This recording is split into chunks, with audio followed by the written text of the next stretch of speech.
नमस्कार दोस्तों। कक्षा 10 साइंस के तीसरे अध्याय के प्रश्नों की बातचीत चल रही थी। देखिए अगला प्रश्न है प्रश्न संख्या 12। क्या होगा जब सिल्वर नाइट्रेट के विलयन में कॉपर की एक पट्टी यानी स्ट्रिप डाली जाती है। दूसरा प्रश्न पूछा गया है जब कॉपर सल्फेट के विलयन में जिंक की पट्टी डाली जाती है। तो पहले प्रश्न का जवाब है जब सिल्वर नाइट्रेट के विलयन में कॉपर की पट्टी डालते हैं तो विलयन में एजी सिल्वर है वो पृथक हो जाता है तथा कॉपर नाइट्रेट बनता है, जिसके कारण विलयन नीला हो जाता है। किसके कारण? कॉपर नाइट्रेट के कारण विलयन कैसा हो जाता है? नीला हो जाता है, क्योंकि सिल्वर की तुलना में कॉपर है वो अधिक क्रियाशील है। रासायनिक समीकरण की बात करें तो 2AgNO3 प्लस CuNO3 का होल क्वाइस बनता है प्लस 2Ag यानी सिल्वर धातु है वो यहाँ पर निक्षेपित होती है। दूसरा प्रश्न है जब कॉपर सल्फेट के विलयन में जिंक की पट्टी डालते हैं तो क्या होता है। तो देखिए जब कॉपर सल्फेट के विलयन में जिंक की पट्टी डाली जाती है तो विलयन से कॉपर पृथक हो जाता है। कॉपर सल्फेट के विलयन का नीला रंग है वो गायब होने लगता है तथा जिंक सल्फेट बनता है, क्योंकि जिंक है वो कॉपर से अधिक क्रियाशील है। देखिए कॉपर सल्फेट CuSO4 जिसका नीला रंग है जिंक धातु से अभिक्रिया करता है तो ZnSO4 बनता है जो कि रंगहीन है प्लस कॉपर धातु यहाँ पर निक्षेपित होती है। क्यों? क्योंकि यहाँ पर जिंक है वो कॉपर से अधिक क्रियाशील है जो उसके विलयन से विस्थापित कर देता है। प्रश्न संख्या 13 देखिए प्रकृति में धातुएं किस अवस्था में पाई जाती है समझाइए। पृथ्वी की भूपर्पट्टी धातुओं का मुख्य स्रोत है। समुद्री जल में भी NaCl sodium chloride, MgCl2 magnesium chloride आदि के विलेय लवण है वो उपस्थित रहते हैं। कुछ धातुएं भूपर्पट्टी में स्वतंत्र अवस्था में पाई जाती हैं, कुछ धातुएं यौगिकों के रूप में मिलती हैं। सक्रियता श्रेणी में नीचे आने वाली धातुएं जैसे गोल्ड, सिल्वर, प्लेटिनम आदि स्वतंत्र अवस्था में पाई जाती है। कॉपर एवं सिल्वर अपने सल्फाइड या ऑक्साइड आयस्क के रूप में संयुक्त अवस्था में पाए जाते हैं।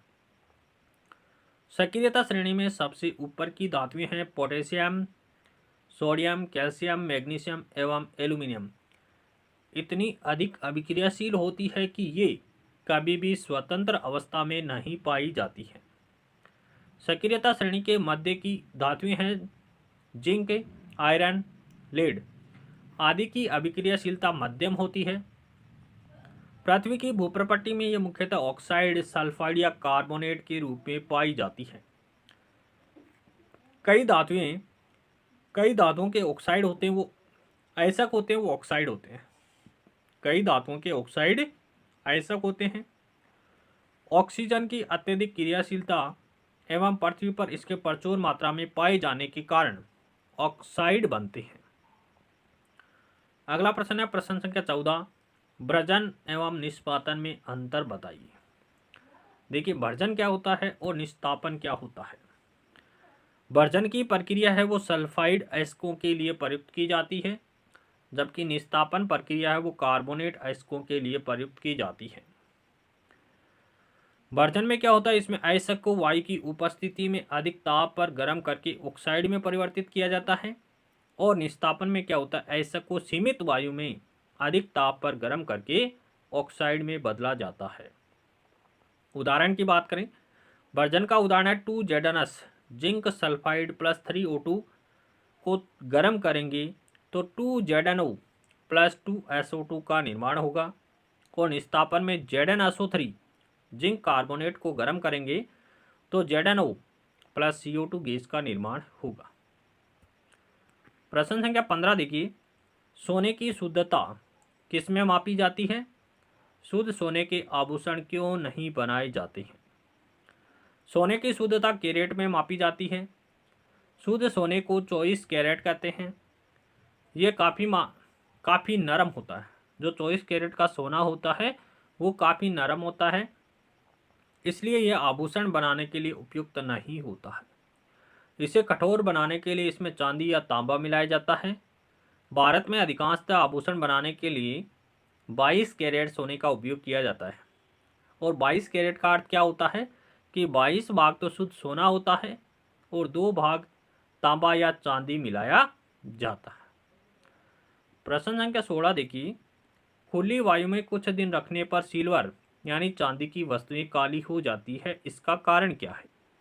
देखिए पहला प्रश्न है, खुली वायु में कुछ दिन छोड़ देने पर सिल्वर की वस्तुएं काली हो जाती है, चांदी की वस्तुएं काली हो जाती है। इसका कारण है कि वायु में उपस्थित सल्फर सिल्वर के साथ क्रिया करता है, जिससे सिल्वर सल्फाइड की परत बन जाती है। इस कारण से चांदी की वस्तुएं काली हो जाती है। दूसरा प्रश्न देखिए, आर्द्र वायु में कॉपर की भूरे रंग की चमक धीरे धीरे खत्म हो जाती है, इसका कारण क्या है? तो कॉपर वायु में उपस्थित आर्द्र कार्बन डाइऑक्साइड, कॉपर किसके साथ करेगा कि वायु में उपस्थित आर्द्र कार्बन डाइऑक्साइड के साथ अभिक्रिया करता है, जिससे हरे रंग की कॉपर कार्बोनेट की परत इसकी सतह पर चढ़ने लगती है, जिसके इसकी सतह की भूरे रंग की चमक धीरे धीरे खत्म हो जाती है। यही कारण है।